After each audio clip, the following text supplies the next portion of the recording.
Wonderful. Thank you very much. I'll assume this starts on its own, this ticker. So thanks. I'm going to speak. I'll click myself. Here we go. So I just want to talk a little bit about UNICEF's lifestyle approach before I get into the partnerships. Many of you know us from our Survive and Thrive, sort of more the Thrive side of the business, the under 5 sort of child mortality issues. But in fact, our work really spans a very broad spectrum from child survival. We've got a very strong education space, child protection, a lot within what we're now calling safe and clean environments. So that encompasses not just WASH issues, but a broad range of sort of engagement around climate change, and then naturally our commitment to equity. And importantly, we do look at the entire first and second decade. The second decade work is taking on new prominence with our new executive director. Now, this is going to be very difficult to read. The main reason that I've put this slide up is to really sort of show you that over the life cycle, we really, our engagement in health really is a cross-sectoral issue that intersects with all the main areas of our work, from adolescence to C4D, child protection, gender, social inclusion, and so on and so forth. So health within UNICEF is not an isolated issue. It's very much integrated, and I would say a driver of a lot of the work that we do.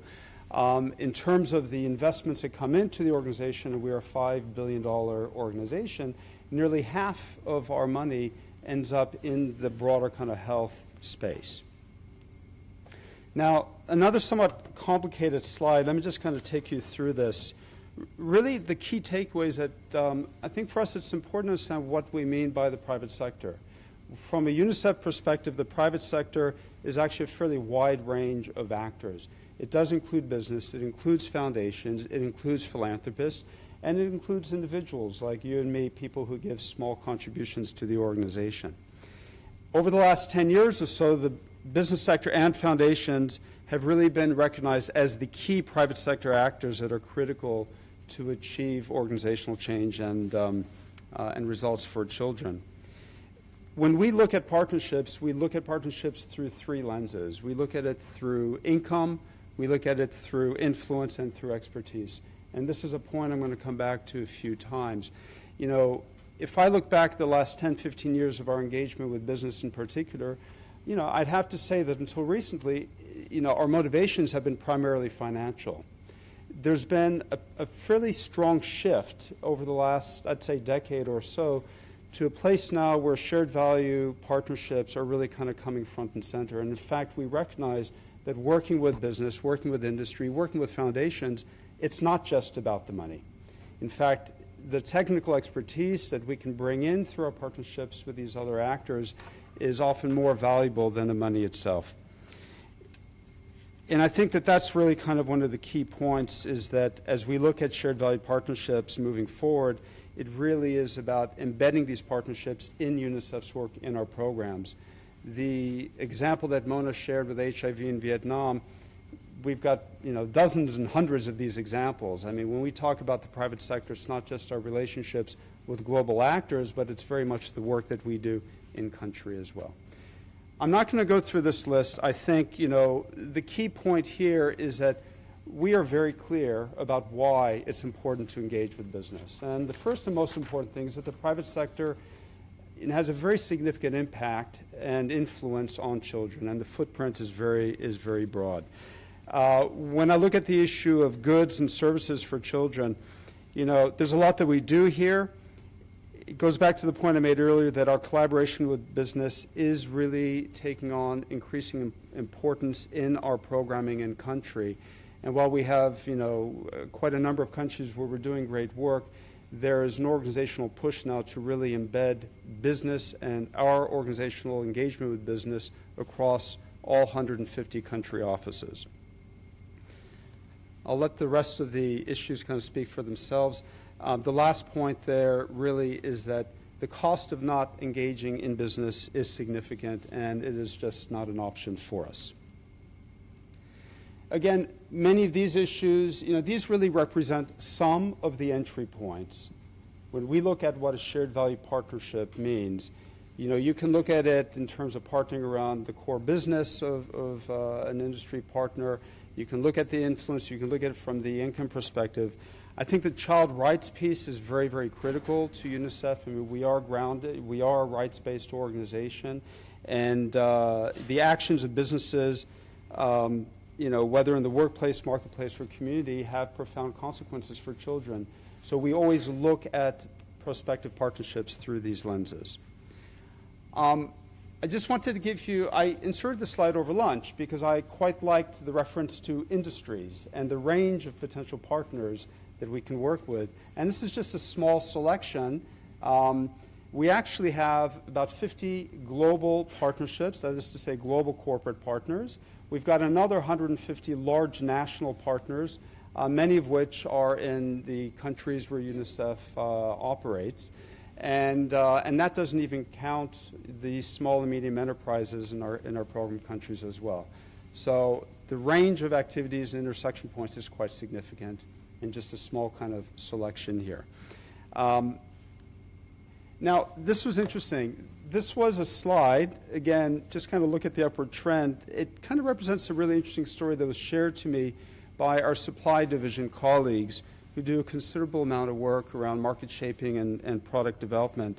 And the key point here was that about 10 years or so ago, there's a French company. We needed, RUTF is ready-to-use therapeutic food. And this is a product that we use in emergencies and crises to address severe and acute malnutrition.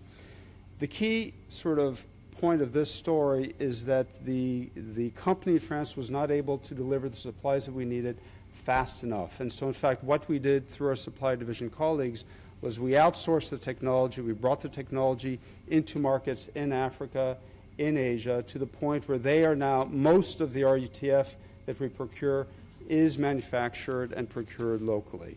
And it's a wonderful example of how we can both support local communities and local industry. And I think actually is a wonderful example of a shared value partnership. And this one goes back a decade or so. Now, I wanted to sort of present a case study for how we engage with partners. And this is an example of UNICEF's collaboration with the Bill and Melinda Gates Foundation.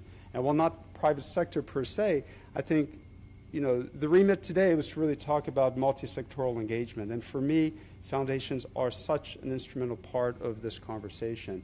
And we publicly launched a new partnership with the foundation just 2 months ago. We realized that we've had a long-standing collaboration that goes back 20 years or so. It's been very much focused on polio. There was a need to diversify our collaboration. And the proposition that was put out there by Chris Elias, whom we were speaking about earlier, was that, if we had a more intentional way of working together, the hypothesis is we may be able to deliver significantly more results for children and their families. And in fact, when you look at how we have been working together, it's been a very siloed vertical way of engaging. And there have been a lot of significant silos, and I'd say somewhat inefficient, if you will, kind of way of interacting. We are fundamentally shifting from what has been a traditional grantor-grantee model to one that is, mission-aligned. It's very strategic in its focus, and really designed to kind of break down those silos across both organizations and between organizations.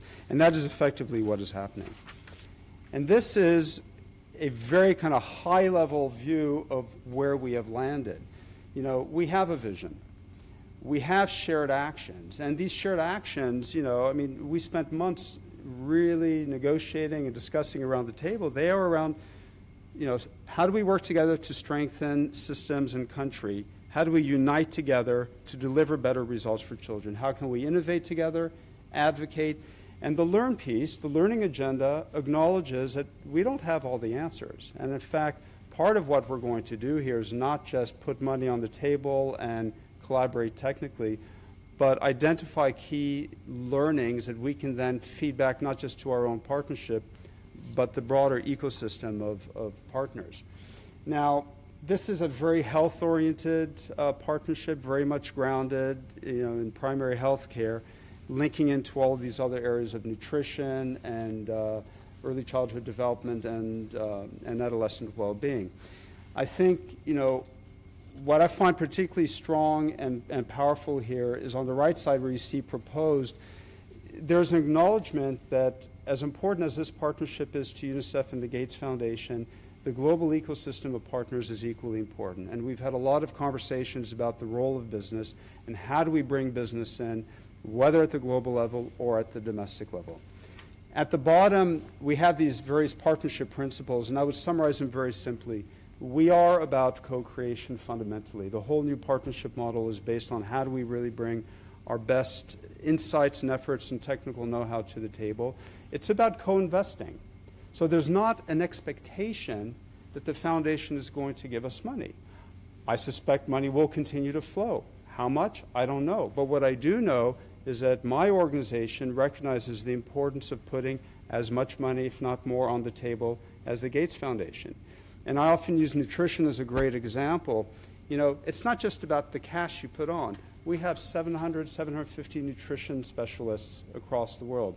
There's great value in that kind of technical expertise and our ability to deliver. And then the final point is about really the joint use of voice.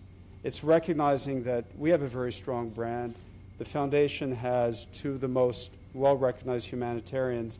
What can we accomplish together, both in terms of influencing policy and country, and also at a global level? And I'll just end with this nice little thought from our new executive director. It's really interesting. I would say that one of the wonderful things about working in the foundation space as I do is that we instinctively know it's not just about the money. And I would say that in many respects, the model that we have established is the one that the corporate side of the business is now moving towards.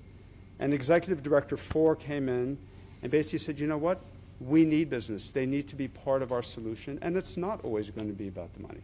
It's about identifying market opportunities and innovating together and really kind of, developing new ways of collaborating. I went a little bit over 2 minutes.